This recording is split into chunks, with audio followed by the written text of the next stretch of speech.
And what do you make of this news here with the Yankees potentially losing Jazz? You know, it's terrible, Sal, because he really did give them the lift that I felt like they needed. You know, they got kind of stagnant in that time when they were really playing poorly, and they needed something.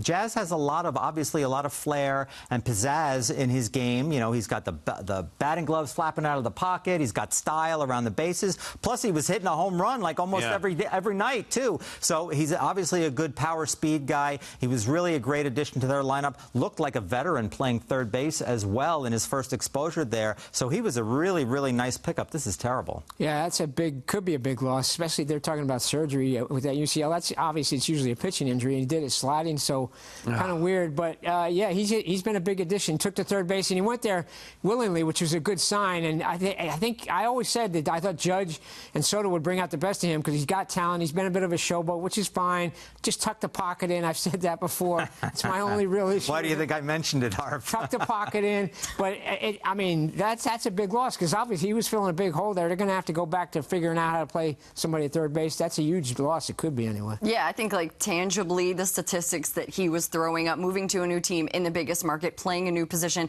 that is who Jazz is. He is completely capable of all of that and more. He's a superstar on so many levels. He fits so well into this team. I felt like they welcomed him, and he embraced that, which allowed him to just thrive and do the job he needs to, and then some for this team. It breaks my heart. I wasn't expecting surgery. I wasn't expecting that kind of severity with this injury, so that takes me by surprise. But it may not be the case yet. We don't know. Right, if that's the case. But I hope he's fine because he deserves that. And the Yankees just gave a huge haul to get him, right? You want to see him finish out the season and help push them to October. You know, one criticism I had about the Yankees in their trade deadline, they did not do enough. The fact that they won a few games, and you know what it was, 5 games in a row, and then got Jazz in the midst of that, made it feel better. But the reality is they were an awful team, second only the White Sox for 7 weeks, a 7-week stretch. I didn't think they did enough. And now the one guy that everybody thought was a difference maker, and he was proving to be a great addition to the team.